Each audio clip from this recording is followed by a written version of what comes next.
Hey everyone, I'm Jamie Proviance, and today I'm making beef tenderloin steaks with seared mushrooms and a red wine vinaigrette. But I really want to focus in this particular video on making the mushrooms themselves.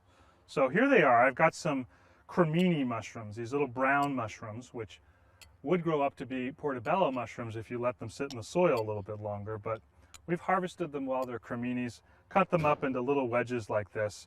And the first pointer I really want to stress with you is they've got to be coated with a little bit of something. Usually it's oil, but in this particular recipe, I'm making a vinaigrette to drizzle over the steaks at the end. So I'm just going to use some of that vinaigrette to coat the mushrooms and perhaps marinate them. You could let them sit for an hour or so, let them soak up some of that beautiful flavor, or you could go right to the grill. So speaking of the grill, I've been preheating my grill with a vegetable basket.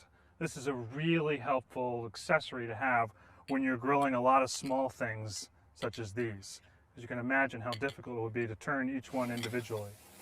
So I just want to spoon those into the basket and then spread them out.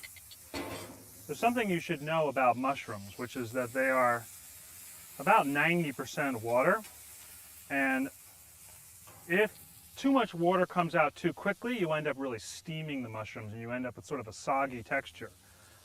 If you spread them out, leave them alone, you allow them to brown before that moisture comes out. So I'm just going to let them sit and cook for another maybe 2 or 3 minutes till they're nice and brown on one side. This is the color you're looking for. This is brown. This is seared. Now you can go ahead and stir the mushrooms just briefly. So another side hits the bottom of that hot pan, and then let them finish. However long it takes, a few minutes probably, stirring as little as possible.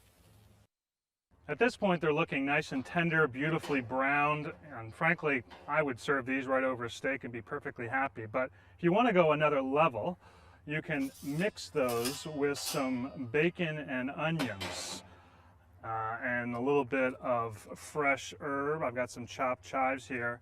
Just stir those around for a few minutes and they're going to get even more delicious. Just make a spectacular topping for any steak.